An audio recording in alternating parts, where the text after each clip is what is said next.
হিন্দু বৌদ্ধ খ্রিস্টান সেকুলার হয়েও হিন্দু থাকতে পারে, বৌদ্ধ থাকতে পারে, খ্রিস্টান থাকতে পারলে মুসলমান কেন সেকুলার হলে মুসলমান থাকতে পারে না? তার কারণ হলো এই, কারণ হিন্দু বৌদ্ধ খ্রিস্টান অন্যান্য ধর্মগুলো তার ধর্মাবলম্বীকে ধর্মের আলোকে রাষ্ট্র পরিচালনা করতে বাধ্য করে না, কিন্তু Islam is the complete code of life.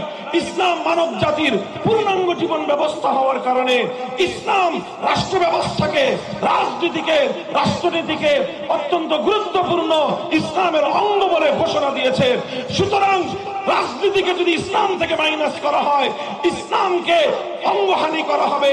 রাজনীতিকে যদি ইসলাম থেকে দূরে সরিয়ে দেওয়া হয়, ইসলামকে অপূর্ণাঙ্গ করে দেওয়া হবে। রাজনীতিকে যদি ইসলাম থেকে সম্পর্কহীন সাব্যস্ত করা হয়, তাহলে ইসলামকে হত্যা করার চেষ্টা করা হবে। যারা ইসলামের অঙ্গহানি ঘটাবার চেষ্টা করে তাদের বিরুদ্ধে যুদ্ধ করা মুসলমানদের জিম্মাদারি। কোনো কিছু মনে থাকবে না। ইসলামের প্রশ্নে, আল্লাহর কোরআনের প্রশ্নে ইসলাম রাষ্ট্র ধর্ম ছিল। সংবিধানে বিসমিল্লাহ সংযোজিত হবে, আল্লাহর উপর অবিচল আস্থা এবং বিশ্বাস সংযুক্ত হবে, ধর্মনিরপেক্ষ মতবাদ দিল্লিতে প্রচার হবে। এটাই বাংলার মুসলমানদের চূড়ান্ত কথা, এটাই আমাদের চূড়ান্ত কথা।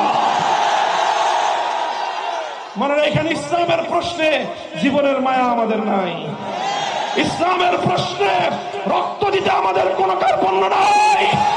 আল্লাহর কোরআনের জন্য যদি সাগর পরিমাণ রক্তের প্রয়োজন হয়, 2 লক্ষ মুজাহিদ যদি শহীদি ঈদগাহে কল্লা দিতে হয়, কারা কারা কল্লা দিব, কারা কারা জীবন দিব? 47-এর স্বাধীনতা 71-এর মুক্তিযুদ্ধের চেতনার দ্বারা মেলান হয় না, বরং শক্তিশালী হয়েছে। 47-এ বলা হয়েছিল মুসলমানদের জন্য ইসলামের রাষ্ট্র চাই, 71-এ বলা হয়েছিল জুলুমের অবসান ঘটাবো ইনশাআল্লাহ। কাজে 71-এর চেতনার দ্বারা 47-এর দেশ বিভাগ আরো শক্তিশালী হয়েছে। 2024 সালের ওই ঐতিহাসিক অভ্যুত্থান এবং বিপ্লব 47 এবং 71-এর চেতনাকে সংহত করবার বিপ্লব।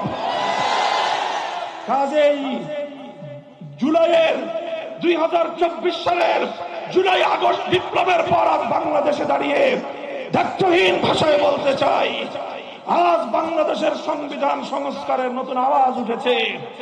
এই সংবিধানে যদি ধর্মনিরপেক্ষ মতবাদ থাকে, গোটা বাংলাদেশে বিদ্রোহের আগুন ধরবে, বিদ্রোহের আগুন ধরবে।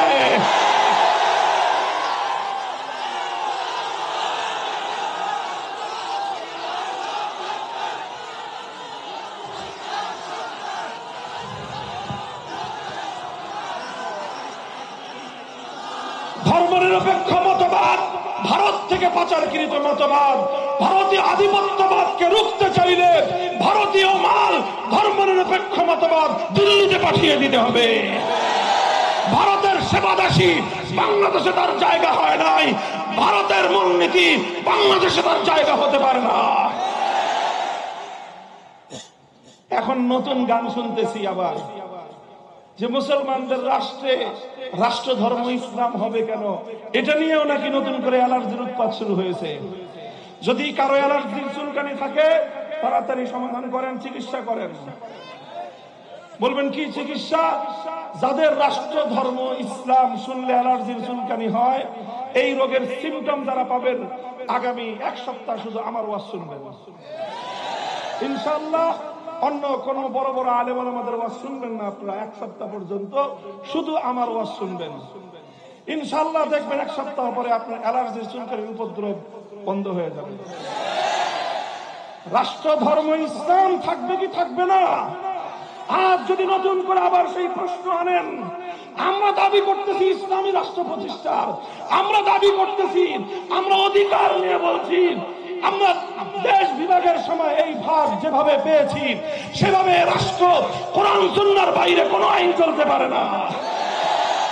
আমরা যেখানে ইসলামী রাষ্ট্র প্রতিষ্ঠার জন্য আগাচ্ছি, ওনারা রাষ্ট্র ধর্ম ইসলাম অর্থাৎ নামকাওয়াস্তে ইসলাম, ওটাকে ওনারা নাকি মাইনাস করার চেষ্টা করতেছে। যদি কারো মাথার মধ্যে সামান্য পরিমাণ ঘিলু থাকে, সম্পূর্ণটা যদি গরুর গোবর না হয়ে থাকে, তাহলে এই ধরনের আত্মঘাতী কোনো চিন্তা যেন আপনারা না করেন, দোহাই লাগে। ইসলামের উপরে যদি আঘাত করেন তাহলে কিন্তু আমরা জুলাই আগস্ট কোনো কিছু আমাদের মনে থাকবে না। আমি তাদেরকে বলতেছি, পরাজিত শক্তিকে, যে খেলা হবে বইলা যখন মূল খেলার সময় আসলো তখন তো তোমরা মাঠেই নাই। একেবারে লজ্জাজনক ভাবে তোমরা পরাজিত হয়েছো। কেন হয়েছো? তোমাদের লজ্জাজনক পরাজয়ের মূল কারণ হলো তোমরা তোমাদের প্রতিপক্ষের 11 জন খেলোয়াড়ের মধ্যে শুধুমাত্র 1 জন আর 2 জনকেই প্রতিপক্ষ মনে করেছো, আর মনে করছো বাকি 9 জন তোমাদের পক্ষে। না, আমরা 11 জনই তোমাদের বিপক্ষে ছিলাম। তবে সবাই হয়তো আমার মতো স্ট্রাইকিং পজিশনে নেমে তোমার বিরুদ্ধে কথা বলে নাই। তোমরা মনে করছো খালি মামুনুল হক এটা বেশি কয়, এটা ঠেকাও। আমাকে ঠেকাইছো। ওই সময়টায় আমরা তোমাদের গোল দেওয়ার চেষ্টা করি নাই, কিন্তু আমাদের বাকি 10 জন মিলে গোটা মাঠ তোমাদের নিয়ন্ত্রণের বাইরে নিয়ে আসছে। এরপরে যখন খেলার সময় এসেছে, নিরপেক্ষ ভেন্যু, লেভেল প্লেইং ফিল্ড যখন তৈরি হয়েছে, খেলা তো দূরের কথা, 55,000 বর্গ মাইলের সীমানার মধ্যে তোমরা কেউ না। মুহতারাম হাজিরিন, এই কথাটা আমি কেন বললাম? আমি আপনাদেরকে শুধু একটা জিনিস দেখাতে চাই, বুঝাতে চাই, বলতে চাই যে আলহামদুলিল্লাহ আমরা সবাই, আমাদের সবাই একেবারে সামনের সারিতে এসে প্রতিপক্ষের মুখোমুখি দাঁড়ায় না। আমরা কেউ কেউ দাঁড়াই আর বাকিরা পেছন দিক থেকে তাদের শক্তি যোগায়, এবং এই কৌশলটা আমাদের অব্যাহত রাখতে হবে।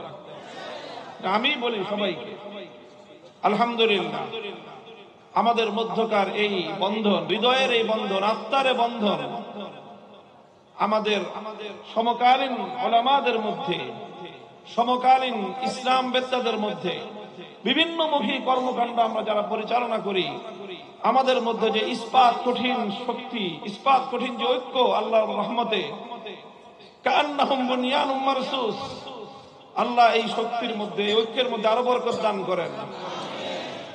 আমাদের মধ্যে বিভেদ তৈরি করবার জন্য রাষ্ট্রযন্ত্র এমন কোন অপকর্ম নাই, অপকৌশল নাই যেটা প্রয়োগ না করেছে। আমাদের অনেকে কারাগারে বন্দী হয়েছে, অনেকে মাসের পর মাস, এমনকি বছর পেরিয়ে গেলেও ফেরারি জীবন যাপন করেছে, কিন্তু শত্রুপক্ষের বিদ্বেষী, ইসলাম বিদ্বেষীদের ষড়যন্ত্রের পাতা ফাঁদে তারা পা দেয় নাই। আলহামদুলিল্লাহ, আল্লাহ পাক রব্বুল আলামিন তার সুফল আমাদেরকে দিয়েছেন। অবশিষ্ট সুফলটুকু যেন আমরা ঘরে তুলতে পারি, সেজন্য আল্লাহ আমাদেরকে তৌফিক দান করুন। মারকাজু ফাইজুল কোরআন হলো আমাদের সেই নিভৃতচারী একটা দুর্গ, যেখান থেকে আমাদের আগামী দিনের সৈনিক তৈরি হবে ইনশাআল্লাহ। মেধাবী প্রজ্ঞাবান সুকৌশলী একদল সমাজকর্মী তৈরি হচ্ছে। আগামী দিনে ইনশাআল্লাহ আমরা খেলা হবে বলে মাঠ ছেড়ে যাব না, মাঠে লড়ব, প্রয়োজনে জীবন দিব, শাহাদাতের রক্ত বইবে, শহীদি ঈদগাহের মাঠে আমাদের কল্লা পড়ে থাকবে, সীমান্ত ছেড়ে পালাবো না ইনশাআল্লাহুল আজিজ।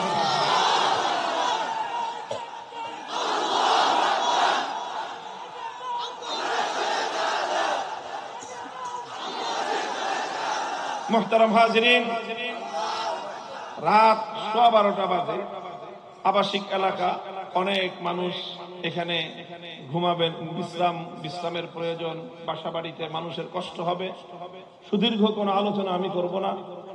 কোরআনে কারীমের সূরাতুল হজ্জের 41 নম্বর আয়াতটুকু আমি তেলাওয়াত করেছি। আমার এই আয়াতকৃত তেলাওয়াতের মূল বিষয়বস্তু হলো ধর্মনিরপেক্ষতাবাদের বিরুদ্ধে কথা বলা। কথার একেবারে বিষয়বস্তু আমি ওপেন করে দিলাম যে এখানে রাগ ঢাকের কোনো সুযোগ নাই। আমরা ধর্মনিরপেক্ষতাবাদের বিরুদ্ধে, ধর্মনিরপেক্ষ মতবাদকে রুখবার জন্য যা করতে হয় আমরা তাই করব। এটার জন্য যদি যুদ্ধের ময়দান পর্যন্ত পরিস্থিতি গড়ায়, আমরা সে পর্যন্ত যেতে প্রস্তুত আছি ইনশাআল্লাহ। কারণ হলো, এই কারণটাই আমি একটু ব্যাখ্যা করব কোরআনে পাকের এই আয়াতের আলোকে। আল্লাহ বলছেন আল্লাযীনা ইম্মাক্কান্নাহুম ফিল আরদি আকামুস সালাতা ওয়া আতাউয যাকাতা ওয়া আমারু বিল মা'রুফি ওয়া নাহাউ আনিল মুনকার ওয়ালিল্লাহি আকিবাতুল উমুর। আল্লাহ বলছেন আমি যদি মুসলমানদেরকে রাষ্ট্র ক্ষমতা দেই, যারা মুসলমান, যারা নিজেদেরকে মুসলিম বলে পরিচয় দেয়, দাবি করে, তারা যদি রাষ্ট্র ক্ষমতা পায় তাহলে তাদের রাজনীতির মূল নীতি, মূল দর্শন কি হবে, এটা ইসলামের প্রবর্তক স্বয়ং আল্লাহ পাক রব্বুল আলামিন নির্ধারণ করে দিয়েছেন যে মুসলমানরা রাষ্ট্র ক্ষমতা পেলে তারা সর্বপ্রথম যে কাজ করবে সেটা হলো আকামুস সালাত, গোটা রাষ্ট্রের মধ্যে তারা নামাজ কায়েম করবে। ও আতাউয যাকাত, দ্বিতীয় কাজ হলো তারা রাষ্ট্রের মধ্যে যাকাত ব্যবস্থা প্রতিষ্ঠিত করবে। 3 নম্বর কাজ হলো আমারু বিল মা'রুফ, তারা সৎ কাজের আদেশ দিবে মানুষকে। 4 নম্বর কাজ হলো নাহাউ আনিল মুনকার, তারা অন্যায় এবং শরীয়ত বিরোধী সকল কার্যকলাপকে নিষেধ করবে এবং বাধা দিবে, প্রতিরোধ গড়ে তুলবে। এই 4টার কথা আল্লাহ পাক রব্বুল আলামিন এখানে নাম সহ বাই নেম আল্লাহ পাক রব্বুল আলামিন এখানে উল্লেখ করেছেন যে কোন মুসলিম যদি রাষ্ট্র ক্ষমতা পায় তাহলে তার কি দায়িত্ব হবে। কোরআনে পাকের এই আয়াত স্পষ্ট ভাষায় বলতে চায়, কোরআনের এই আয়াতের দ্ব্যর্থহীন মর্ম হলো এই যে কোন মুসলিম রাষ্ট্র ক্ষমতা পেলে সেই রাষ্ট্র ক্ষমতার ব্যাপারে ইসলাম বলে যে সেই রাষ্ট্র ইসলামের আলোকে চলবে। রাষ্ট্র কিসের আলোকে চলবে? ইসলামের আলোকে চলবে, ইসলামের নির্দেশনা অনুযায়ী চলবে। ইসলাম বলে মুসলমান যদি ক্ষমতা পায়, সে মুসলমান ক্ষমতা পেয়ে ইসলামের বাইরে অন্য কোন আদর্শের আলোকে রাষ্ট্র পরিচালনা করতে পারবে না। ইসলাম রাষ্ট্র ক্ষমতাকে ইসলামের নীতির আলোকে, ইসলামের বিধানের আলোকে পরিচালনা করতে বাধ্য করে। কথা বুঝবেন, লক্ষ্য করে মাদ্রাসার ছাত্ররা, খুব গুরুত্বপূর্ণ কথা, খুব সংক্ষেপে কথা, কিন্তু গুরুত্বপূর্ণ একটা পয়েন্ট এই কথা আজকে আমার, যে ইসলাম বলছে যে রাষ্ট্র ক্ষমতা চালাতে হলে, রাজনীতি করতে হলে ইসলামের আলোকেই করতে হবে, ইসলামের বিধানের আলোকেই রাজনীতি করতে হবে, রাষ্ট্র পরিচালনা করতে হবে। ভিন্ন কোন পথ অবলম্বন করার কোন সুযোগ, কোন বৈধতা কোন মুসলমানের জন্য নাই। এটা হলো ইসলাম বলে। এখন আমি যে বললাম যে আমার আজকের আলোচ্য বিষয় হলো সেকুলারিজম, ধর্মনিরপেক্ষ মতবাদ। ধর্মনিরপেক্ষ মতবাদ কি বলে, বা ধর্মনিরপেক্ষ মতবাদ বলতে আমরা কি বুঝি?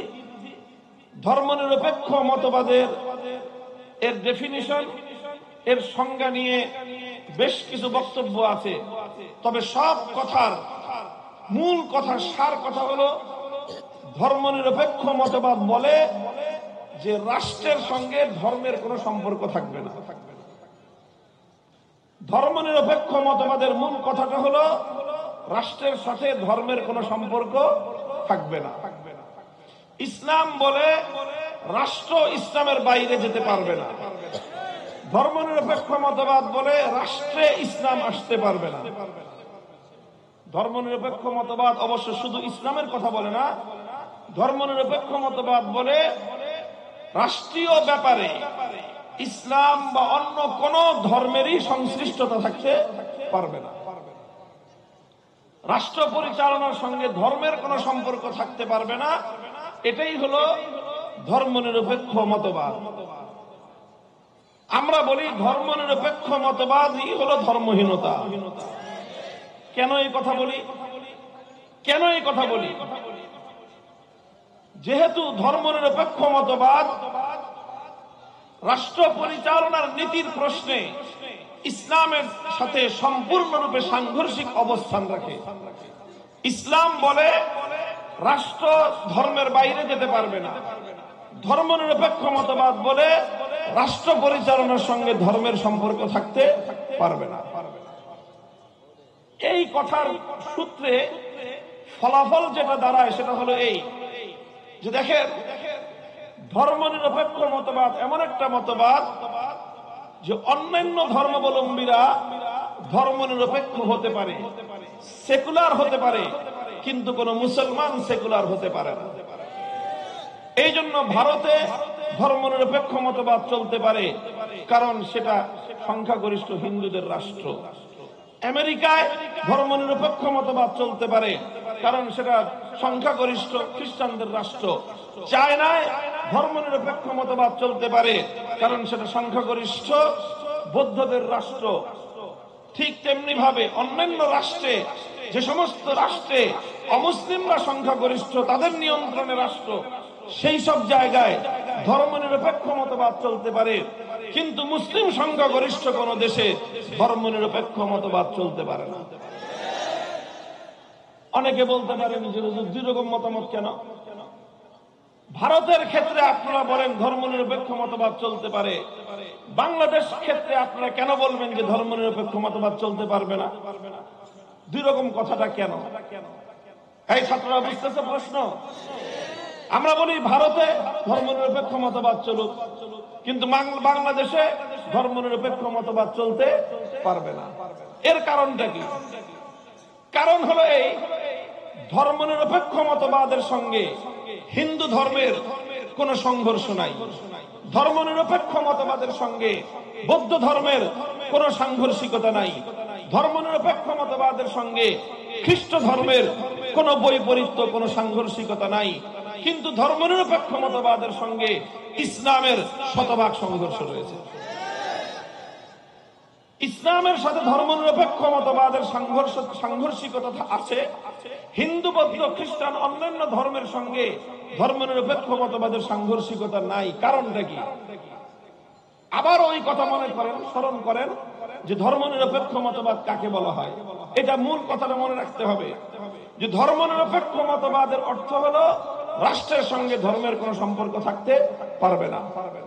হিন্দু ধর্ম এ কথা বলে না হিন্দুদেরকে, হিন্দু ধর্মাবলম্বীদেরকে এই কথা বলে না যে তোমার রাষ্ট্র হিন্দু ধর্ম অনুযায়ী চালাতেই হবে।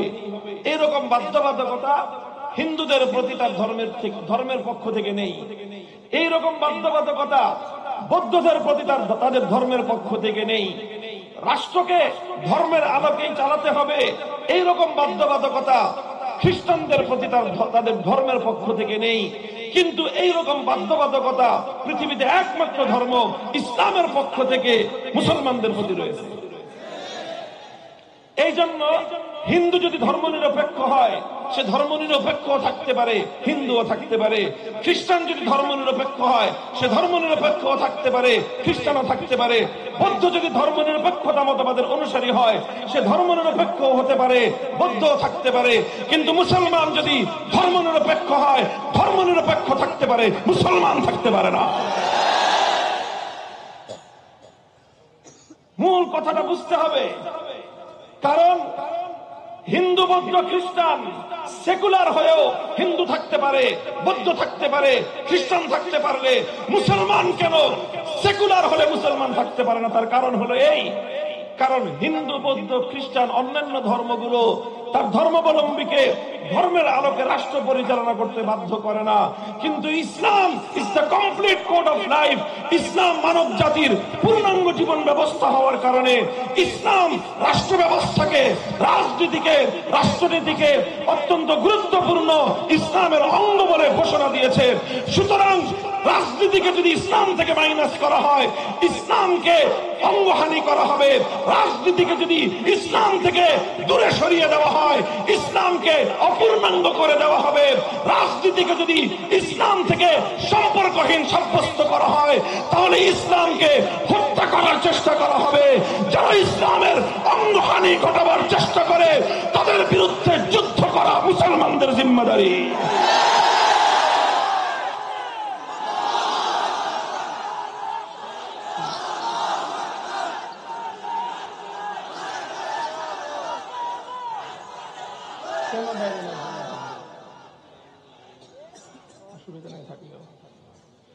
মুহতারাম হাজিরিন, কাজে এটা হলো একটা মৌলিক কথা।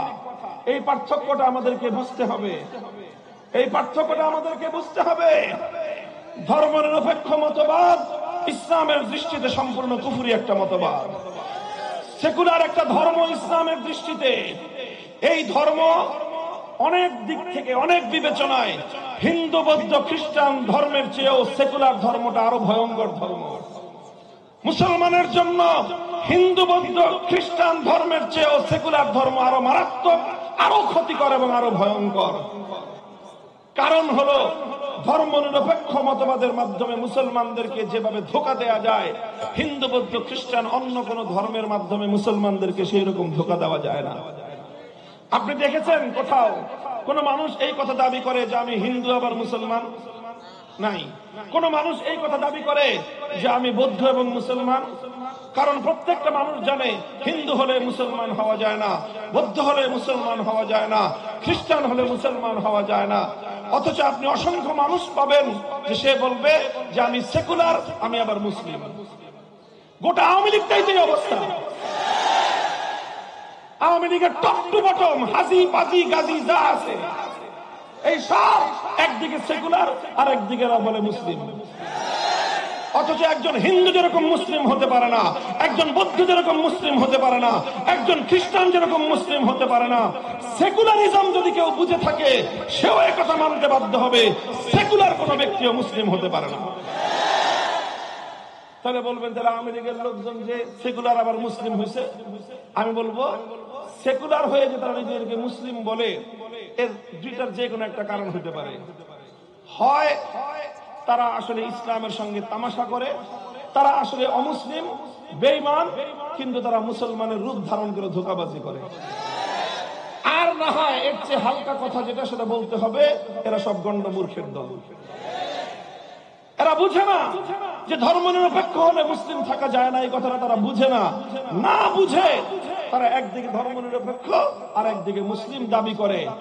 কিন্তু আসল কথা হলো হয় তুমি মুসলিম না হয় তুমি সেকুলার। তুমি একই সঙ্গে যেমনি ভাবে মুসলিম আর হিন্দু হতে পারো না, একই সঙ্গে তুমি যেরকম মুসলিম এবং বৌদ্ধ আর খ্রিস্টান হতে পারো না, ঠিক একই ভাবে তুমি মুসলিম এবং ধর্মনিরপেক্ষ সেকুলারও হতে পারো না। কেমনে হবা তুমি? তুমি একসঙ্গে দুইটা নির্দেশ পালন করতে পারবে না। কারণ সেকুলারিজম তোমাকে বলবে, সেকুলারিজম তোমাকে বলবে রাষ্ট্রের থেকে ধর্মকে বিচ্ছিন্ন করো, ইসলাম তোমাকে বলবে রাষ্ট্রকে ধর্মের আন্ডারে আনো। তুমি একসঙ্গে দুইটাকে মানতে পারবে না। আওয়ামী লীগের যারা করছে না অতীতে, শুধু আওয়ামী লীগের নাম এই জন্য বলতেছি কারণ ধর্মনিরপেক্ষ মতবাদের নাম ধরে বাংলাদেশে এই মতবাদ চালু করেছে আওয়ামী লীগ এই জন্য। আর বিএনপির লোকেরা এই কথা বলে না, কিন্তু তারাও এখন এই কথাই বিশ্বাস করে। তারাও কাজেই আপনারা যদি আপনাদের এই ধর্ম বিশ্বাস, বিএনপির লোকজনদেরকে বলতেছি, যদি আপনারা আপনাদের ধর্ম বিশ্বাস আওয়ামী লীগের আলোকে সাজিয়ে থাকেন, আপনারাও যদি মনে করে থাকেন যে হ্যাঁ যে ইসলাম রাজনীতির সঙ্গে ইসলামের সম্পর্ক থাকা ঠিক না, এই কথা যদি আপনারা মনে করে থাকেন, তাহলে আওয়ামী লীগের বিএনপির মধ্যে কোনো পার্থক্য নাই। আওয়ামী লীগ তাদের অবস্থান পরিবর্তন পরিষ্কার করে দিয়েছে যে তারা ধর্মনিরপেক্ষ। বিএনপি আমাদেরকে বলবো যদি আপনারা আপনাদের অবস্থান পরিষ্কার করার মতো সাহস রাখেন তো বলেন যে না, রাজনীতির সঙ্গে ইসলামের কোনো সম্পর্ক নাই, রাষ্ট্রের সঙ্গে ইসলামের সম্পর্ক থাকতে পারবে না। এই কথা যেদিন বলবেন সেদিনও আপনাদের ব্যাপারে আমাদের একই বক্তব্য হবে, আওয়ামী লীগের ব্যাপারে আমাদের যে বক্তব্য। মুহতারাম হাজিরিন, কথাটা পরিষ্কার। একজন মুসলিম যেভাবে হিন্দু বৌদ্ধ খ্রিস্টান হতে পারে না, ঠিক তেমনি ভাবে একজন মুসলিম কোনোদিন জেনে বুঝে শুনে কোনোদিন সেকুলার ধর্মনিরপেক্ষ হতে পারে না। কারণ কি? কারণ ধর্মনিরপেক্ষ মতবাদ তাকে বলবে রাষ্ট্রের সঙ্গে ধর্মের সম্পর্ক চলে না। ইসলাম বলবে রাষ্ট্র কোনোদিন ইসলামের বাইরে যেতে পারে না। তখন আপনি কোশ্চিনকালেও ধর্মনিরপেক্ষ হয়ে ইসলামের আদর্শ মানতে পারবেন না। তখন আপনাকে যে কোনো একটা গ্রহণ করতে হবে, আর একটা ত্যাগ করতে হবে। আমরা পরিষ্কার বলে দেই, আমরা ইসলাম মানলাম, ধর্মনিরপেক্ষতাকে লাথি মারলাম। আপনারা আপনাদের অবস্থান পরিষ্কার করেন। আপনারা কি রাষ্ট্রের সঙ্গে ধর্মনিরপেক্ষ মতবাদের অনুসরণ করে ধর্মকে বিচ্ছিন্ন করবেন, না ইসলামের আদর্শ মেনে রাষ্ট্রকে আপনারা ধর্মের আলোকে চালাবেন? আপনাদের অবস্থান পরিষ্কার করলে আপনারা হয় মুসলিম থাকবেন, না হয় সেকুলার হবেন। দুই নৌকায় একসঙ্গে পা দেয়া চলবে না। কথাটা পরিষ্কার বোঝা গেল? সুতরাং এই কথা পরিষ্কার, আগামী দিনে যারা আবার রাজনীতিতে আসবেন বাংলাদেশে, আওয়ামী লীগে যদি আসেন, জবাব পরিষ্কার করে আসবেন। হয় আপনি ধর্মনিরপেক্ষ সেকুলার, না হয় আপনি মুসলিম। যদি মুসলিম হয়ে থাকেন, ধর্মনিরপেক্ষতাকে বাংলাদেশে আমদানি করবার চেষ্টা করবেন না। আর যদি আপনি ধর্মনিরপেক্ষ হয়ে থাকেন, বলে যান আপনি মুসলিম না, তখন আপনার সঙ্গে আমাদের যা করতে হয় তাই করবো আমরা, ইনশাআল্লাহ। সুতরাং বাংলাদেশের 90% মুসলমান যেহেতু নিজেদেরকে মুসলিম বলে পরিচয় দেয়, কথা বলেন ঠিক না বেঠিক? 90% মুসলমান যেহেতু নিজেদেরকে মুসলিম বলে পরিচয় দেয়, আর এই 90% মুসলমানদের ইসলাম বলে, তোমাদের রাষ্ট্র, তোমাদের ধর্ম ইসলামের বাইরে যেতে পারে না। সুতরাং 97% মুসলমানদের আদর্শ মোতাবেক রাষ্ট্র চললে, এই রাষ্ট্রের প্রত্যেকটি বিধান প্রণয়নের ক্ষেত্রে, প্রতিটি বিধান কার্যকর করার ক্ষেত্রে ইসলামের দিক নির্দেশনা অনুসরণ করাই বাধ্যতামূলক। আর একটা ঐতিহাসিক কথা বলবো, এরপরে আমি আমার সমাপনী মূল যেই মেসেজ জাতির উদ্দেশ্যে আমরা দিব, সেটা হলো এই: ঐতিহাসিক ভাবে বাংলাদেশ ধর্মনিরপেক্ষ হতে পারে না। কেন ঐতিহাসিক কারণে? এটা তো আমি বললাম ধর্মীয় কারণে। এতক্ষণ যেটা বললাম সেটা বললাম ধর্মীয় কারণে, ইসলামের দৃষ্টিভঙ্গির কারণেই মুসলমান কোনদিন ধর্মনিরপেক্ষ হতে পারে না। সেই সঙ্গে একই সঙ্গে স্পষ্টভাবে ঐতিহাসিক ভিত্তিকে থেকে, ঐতিহাসিক দৃষ্টিকোণ থেকেই স্পষ্ট বক্তব্য আমাদের, ঐতিহাসিক দৃষ্টিকোণ থেকেও বাংলাদেশ ইসলামের বাইরে যেতে পারে না। কেন যেতে পারে না? খুব বেশি দিনের ইতিহাস নয়, 1757 সাল থেকে 2024 সালের ইতিহাস পর্যালোচনা করেন। 1757 সাল থেকে 1947 সাল, 190 বছর ব্রিটিশরা রাজত্ব করেছে, ব্রিটিশরা শাসন করেছে, গোলামীর জিঞ্জিরে আমাদেরকে আবদ্ধ করে রেখেছে। 190 বছর আমরা লড়াই করেছি, আজাদির লড়াই, লড়াই করেছি, স্বাধীনতার লড়াই, লড়াই করেছি, মুক্তিযুদ্ধের লড়াই, জীবন দিয়েছি। বালাকোটের রণাঙ্গনে শহীদ হয়েছেন সৈয়দ আহমদ রহমতুল্লাহ আলাইহি, যুদ্ধ করেছি শামিলের রণাঙ্গনে, রক্ত দিয়েছেন হাফেজ জামিন শহীদ রহমতুল্লাহ আলাইহি, লড়াই করেছি তাহরিকে রেশমি রুমালে, লড়াই করেছি তাহরিকে আজাদিতে, লড়াই করেছি তাহরিকে খেলাফতে। যুদ্ধের মধ্য দিয়ে রক্তের সাগর প্রবাহিত করে, লক্ষ লক্ষ মানুষের রক্তের বন্যা দিয়ে, আলেম ওলামাদের ফাঁসির কাষ্ঠে ঝুলিয়ে, আলেমদের সন্তানরা ইতিম হয়ে, আলেমদের স্ত্রীরা বিধবা হয়ে, লাখো আলেমের রক্তের উপর দিয়ে 1947 সালে ব্রিটিশদেরকে বিতাড়িত করে উপমহাদেশ স্বাধীনতা লাভ করেছে। এরপরে 1947 সালে দেশটা যখন স্বাধীন হবে, দেশ যখন স্বাধীন হবে, স্বাধীন হওয়ার আগেই, ব্রিটিশরা দেশ ছেড়ে চলে যাওয়ার আগেই প্রশ্ন আসলো এই দেশটা কিভাবে স্বাধীন হবে। কারণ এই দেশে তখন প্রধানত দুই জাতির বসবাস ছিল, হিন্দু এবং মুসলিম। হিন্দু এবং মুসলিম এই দুই জাতির প্রধানত বসবাস ছিল। তখন হিন্দু এবং মুসলিমরা প্রশ্ন তুলল, দেশ কিভাবে চলবে। হিন্দুরা বলল ধর্মনিরপেক্ষ মতবাদে চলবে। হিন্দুরা কথা বলতেই পারে, কারণ হিন্দু ধর্মের আলোকে রাষ্ট্র পরিচালনা করাও যায় না, এবং করার জন্য তাদের ধর্মের পক্ষ থেকে কোনো ডিক্লারেশন, কোনো অনুমোদন, কোনো ধরনের নির্দেশনা কোনোটাই হিন্দু ধর্মে নাই। এই জন্য হিন্দুরা বলল রাষ্ট্র চলবে ধর্মনিরপেক্ষ মতবাদ অনুযায়ী। সংখ্যাগরিষ্ঠ মুসলমানরা বলল না, না, ধর্মনিরপেক্ষ রাষ্ট্র পরিচালনার জন্য বালাকোটের রণাঙ্গনে সৈয়দ আহমদ রক্ত দেয় নাই। ধর্মনিরপেক্ষ রাষ্ট্র করবার জন্য 1857 সালে সিপাহী বিদ্রোহ হয় নাই।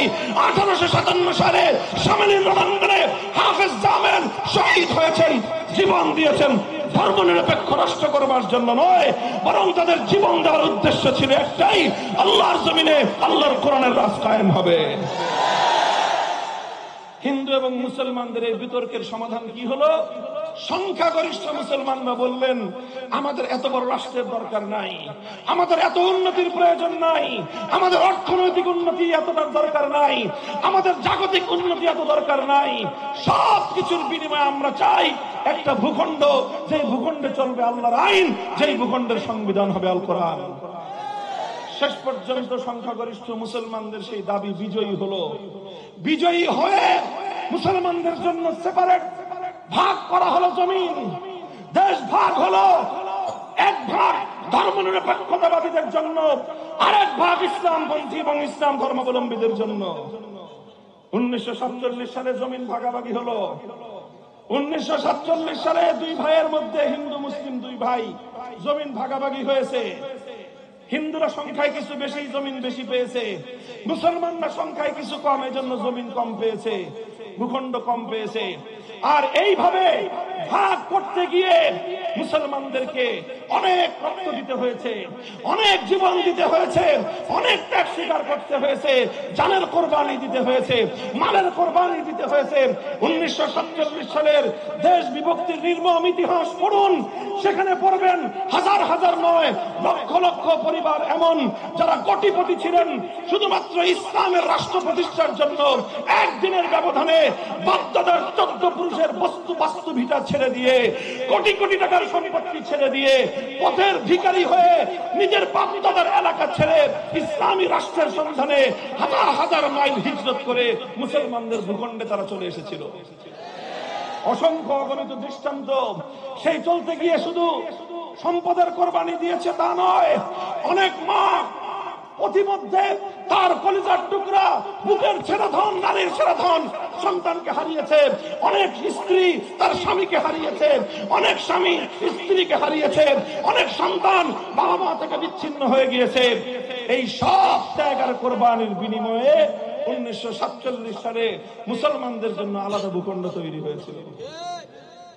সেই ভূখণ্ডের জন্য গোটা এই ভারত উপমহাদেশের সব মুসলমানরাই সাফার করেছে, কোরবানি করেছে। পাঞ্জাবের মুসলমানরা কোরবানি স্বীকার করেছে, বেলুচিস্তানের মুসলমানরা কোরবানি স্বীকার করেছে, সীমান্ত প্রদেশের মুসলমানরা কোরবানি স্বীকার করেছে, খাইবার থেকে করাচি পর্যন্ত মুসলমানরা অনেক ত্যাগের কোরবানি স্বীকার করেছে। তবে ইতিহাস বলে কথা, গোটা ভারতবর্ষের অন্য সব জাতি মুসলিম রাষ্ট্র প্রতিষ্ঠার জন্য, ইসলামী রাষ্ট্র প্রতিষ্ঠার জন্য যতটুকু ত্যাগ আর কোরবানি দিয়েছে, বাংলাদেশের মুসলমানরা গোটা ভারত উপমহাদেশের মধ্যে সবচেয়ে বেশি ত্যাগ আর কোরবানি স্বীকার করেছে। এটা ইতিহাস, এটা আমার বানানো কথা নয়, আমার দাবি, এটা ঐতিহাসিক সত্য দাবি। এটা বাংলাদেশের মুসলমানরা এই কোরবানিটা স্বীকার করেছে। সেই মুসলমানরা কারা ছিল? হয় আমার বাবা, আমার দাদা, না হয় তোমার বাবা, তোমার দাদা। আমার এবং তোমার, হে বাংলাদেশের মুসলমানরা, আমার এবং তোমার পূর্বপুরুষরাই একটি ইসলামী রাষ্ট্র গঠন করার জন্য 1947 সালের দেশ বিভাগের সময় সবচেয়ে বড় কোরবানির নজির পেশ করেছে তারা। আমাদের বাড়ির কাছে ছিল কলকাতা, আর একটু দূরে গেলে ছিল দিল্লি, বাড়ির চারপাশে ছিল ইন্ডিয়া, ভারত। আমরা ভারতের সাথে থাকলে অনেক বড় রাষ্ট্রের নাগরিক হতে পারতাম। দিল্লির সঙ্গে খাতির করলে আমরা তো রাষ্ট্রীয়ভাবে অনেক বড় রাষ্ট্রের অধিকারী হতে পারতাম। কিন্তু না, আমাদের পূর্বপুরুষরা সিদ্ধান্ত গ্রহণ করে বুঝে শুনে সুচিন্তিত ভাবেই তারা কলকাতাকে লাঠি মেরেছে, দিল্লিকে তালাক দিয়েছে, ভারতকে তারা ত্যাগ করেছে। সব কিছু করে 2000 মাইলের দূরত্বের পশ্চিম পাকিস্তানি খান পাঠানদের সঙ্গে হাতে হাত রেখে একটা রাষ্ট্র গঠন করেছিল। কি উদ্দেশ্য ছিল? খান পাঠানদের সঙ্গে আলাদা আলগা কোনো প্রীতি বাংলাদেশের মানুষের ছিল না, কোন আলাদা তাদের প্রতি আমাদের কোনো দুর্বলতা ছিল না। শুধু একটাই সম্পর্ক ছিল, একটাই দাবি ছিল, তোমরা সে প্রান্তে থাকতে পারো, আমরা এ প্রান্তে থাকতে পারি। প্রশ্ন একটাই, তুমিও মুসলিম, আমিও মুসলিম, তুমি একটা রাষ্ট্র চাও, আমিও একটা রাষ্ট্র চাই, এমন একটা রাষ্ট্র চাই যে রাষ্ট্রে আইন চলবে কার, যে রাষ্ট্রের সংবিধান হবে আল কোরআন। শুধু এই দাবি মিলে গিয়েছিল। এজন্যই আমরা মুসলমানদের জন্য আলাদা ভূখণ্ড হিন্দুদের কাছ থেকে নিয়েছি। আলাদা করে ভূখণ্ড নেওয়ার জন্য আমাদেরকে অনেক ছাড় দিতে হয়েছে, অনেক খনিজ সম্পদ ছেড়ে দিতে হয়েছে, অনেক পাহাড়ি অঞ্চল ছেড়ে দিতে হয়েছে, অনেক নদী ছেড়ে দিতে হয়েছে। সব ছেড়ে দিয়েছি, বিনিময়ে শুধু একটা জিনিস চেয়েছিলাম, একটা স্বাধীন মানচিত্র, একটা স্বাধীন ভূখণ্ড, যেই ভূখণ্ডে পতাকা উড়বে কালিমার, যেই মানচিত্রে কায়েম হবে আল্লাহর কোরআনের বিধান।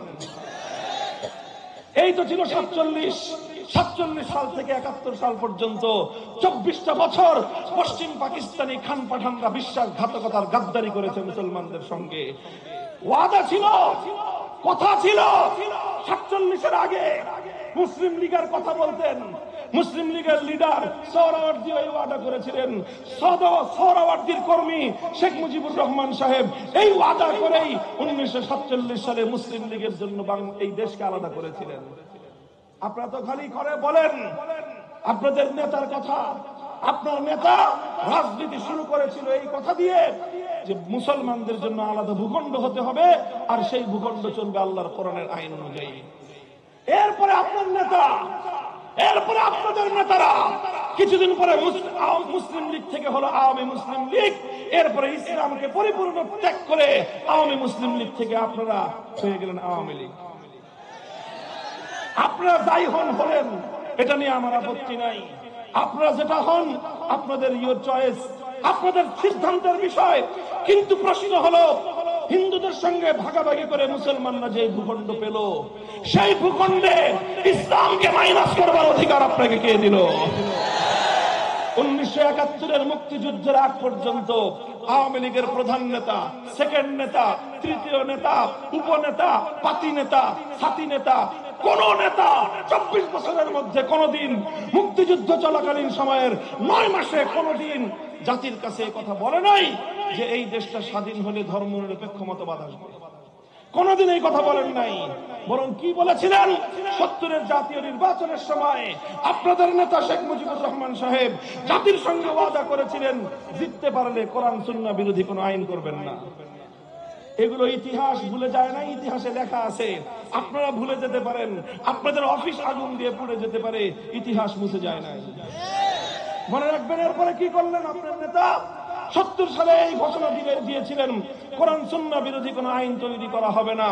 এরপরে মুক্তিযুদ্ধের পরে 16ই ডিসেম্বর বিজয় অর্জন হওয়ার পর পশ্চিম পাকিস্তান থেকে ছাড়া পেয়ে সোজা তিনি চলে গেলেন লন্ডন। লন্ডন থেকে সদ্য স্বাধীন বাংলার মাটিতে না এসে, বাংলাদেশে না এসে তার প্লেন ল্যান্ড করলো নয়াদিল্লিতে।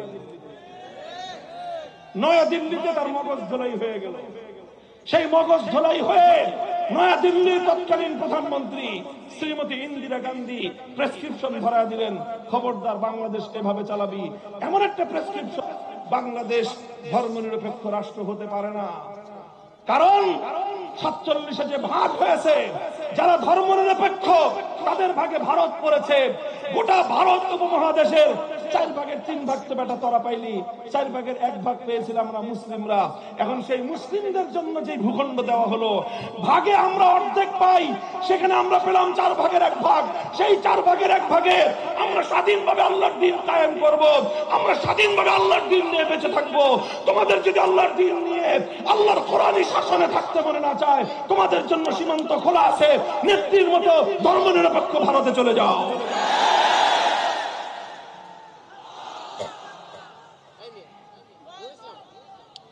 এটা তো আমাদের স্পষ্ট তর্কের কথা, যুক্তির কথা। আরে ভাই, 2 ভাই জমিন ভাগ করে নিল, 1 ভাই জিতল, 2 ভাই সমান হিস্সা পায়। সেখানে 1 ভাই 4 কাঠার মধ্যে 3 কাঠা নিয়ে আরেক ভাইকে 1 কাঠা জমি দিল। ভাগের সময় ঠকাইলা, ভাগের সময় বঞ্চিত করলা, ভাগের সময় বৈষম্য করলা। যে 1 কাঠা আমরা পেয়েছিলাম, এখন আবার সেই 1 কাঠা থেকেও তোমরা টানাটানি করো। এর চেয়ে বড় বিশ্বাসঘাতকতা, গাদ্দারি জাতির সাথে আর কিছুই হতে পারে না। বলবেন যে হুজুর 47 সালে স্বাধীন হয়েছে, 71 কি পরিবর্তন হয়ে গেছে? বলবো যে না, 47-এর স্বাধীনতা 71-এর মুক্তিযুদ্ধের চেতনার দ্বারা মেলান হয় নাই, বরং শক্তিশালী হয়েছে। 47-এ বলা হয়েছিল মুসলমানদের জন্য ইসলামের রাষ্ট্র চাই, 71-এ বলা হয়েছিল জুলুমের অবসান ঘটাবো ইনশাআল্লাহ। কাজে 71-এর চেতনার দ্বারা 47-এর দেশ বিভাগ আরো শক্তিশালী হয়েছে।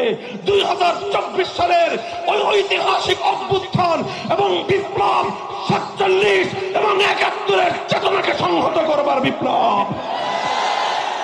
কাজেই জুলাইয়ের 2024 সালের জুলাই আগস্ট বিপ্লবের পর আজ বাংলাদেশে দাঁড়িয়ে দায়িত্বহীন ভাষায় বলতে চাই, আজ বাংলাদেশের সংবিধান সংস্কারের নতুন আওয়াজ উঠেছে। এই সংবিধানে যদি ধর্মনিরপেক্ষ মতবাদ থাকে, গোটা বাংলাদেশে বিদ্রোহের আগুন ধরবে, বিদ্রোহের আগুন ধরবে।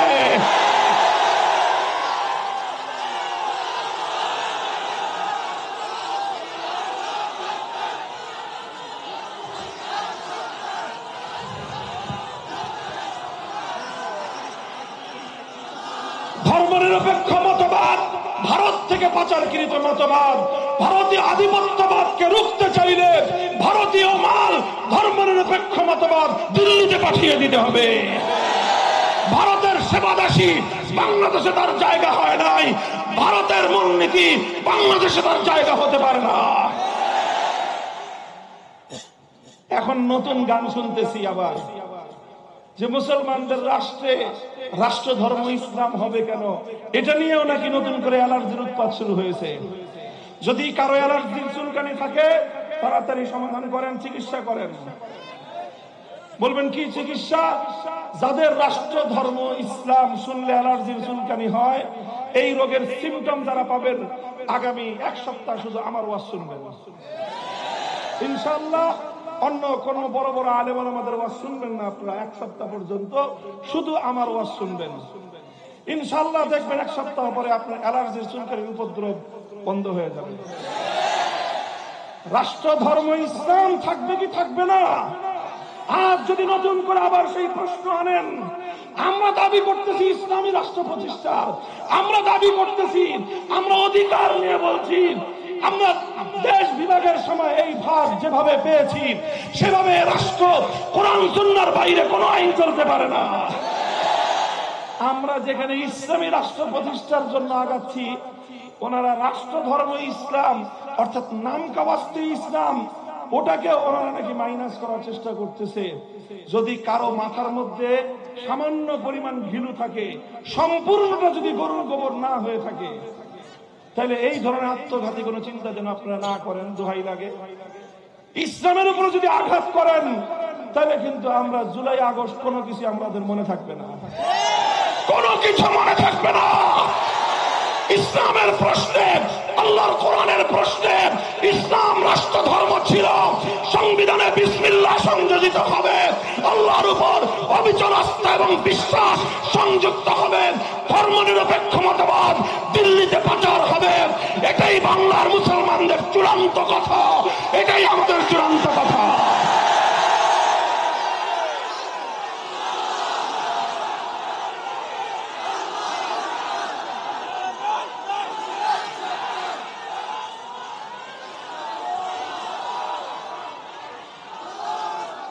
কিছু কিছু মানুষ বলতে চায় রাষ্ট্রের আবার ধর্ম থাকে নাকি?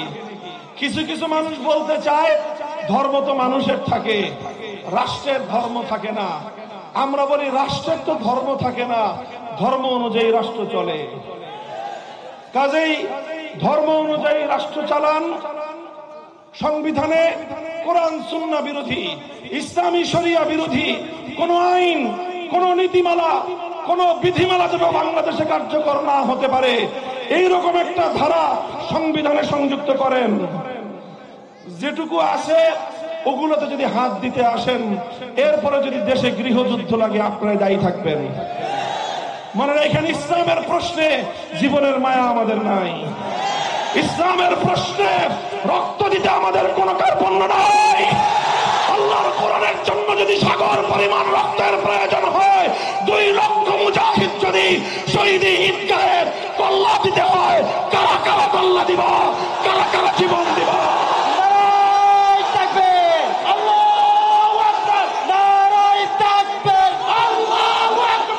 বিপ্লব বিপ্লব বিপ্লব বিপ্লব ইসলামী বিপ্লব। 72 সংবিধান মানে না, মানবো না।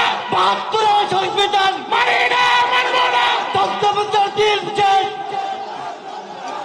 নারায়ে তাকবীর। ভারতের দালালেরা হুঁশিয়ার সাবধান, ভারতের দালালেরা হুঁশিয়ার সাবধান, ইসলামের শত্রুরা হুঁশিয়ার সাবধান, নাস্তিকের বাচ্চারা হুঁশিয়ার সাবধান, নাস্তিকের বাচ্চারা হুঁশিয়ার সাবধান। নারায়ে তাকবীর। আল্লাহু আকবার। এই দেশে আছি তো ইনশাআল্লাহ, ইসলাম নিয়ে আছি। যতদিন ইসলাম নিয়ে থাকতে পারবো ততদিনই জীবনকে গনিমত মনে করি। আর ইসলামের জন্য যদি কোনো সময় প্রয়োজন হয় জীবনটা দিয়ে দেওয়ার, তখন সেই মৃত্যুকেই জীবনের চেয়ে শ্রেষ্ঠ মনে করবো ইনশাআল্লাহ। রাজি আছেন তো? প্রস্তুত থাকবেন তো? দাওয়াত ছড়ায় দেন, পাড়ায় পাড়ায়, মহল্লায় মহল্লায়, গ্রামে গ্রামে, গঞ্জে গঞ্জে ইসলাম অনুযায়ী রাষ্ট্র চাই, এই দাবি প্রত্যেকটা মুসলমানের কণ্ঠে তুলে দেন। কথা বলেন ঠিক না বেঠিক? ইসলামী রাষ্ট্র হলে, কোরআনী সংবিধান হলে শুধু মুসলমান নয়, হিন্দু, বৌদ্ধ, খ্রিস্টান প্রত্যেকটা ধর্মাবলম্বী নিজ নিজ ধর্মীয় স্বাধীনতা ভোগ করতে পারবে। জান, মাল, ইজ্জত, আবরু সবকিছুর পূর্ণাঙ্গ নিরাপত্তা তারা পাবে। আল্লাহ পাক রব্বুল আলামিন বুঝবার তৌফিক দান করেন। আমার দেশ হাজী শরীয়তুল্লাহর দেশ হোক, আমাদের দেশ সত্যিকার অর্থে হাজার বছরের আমাদের দিলের তামান্না পূরণ করে একটি সোনার বাংলাদেশ হোক, সেদিন আল্লাহ আমাদের সকলকে দেখার তৌফিক দান করেন। সুবহানাল্লাহি ওয়া বিহামদিহি, সুবহানাকাল্লাহুম্মা বিহামদিক, আশহাদু আল্লা ইলাহা ইল্লা আনতা, আস্তাগফিরুকা ওয়া আতুবু ইলাইক।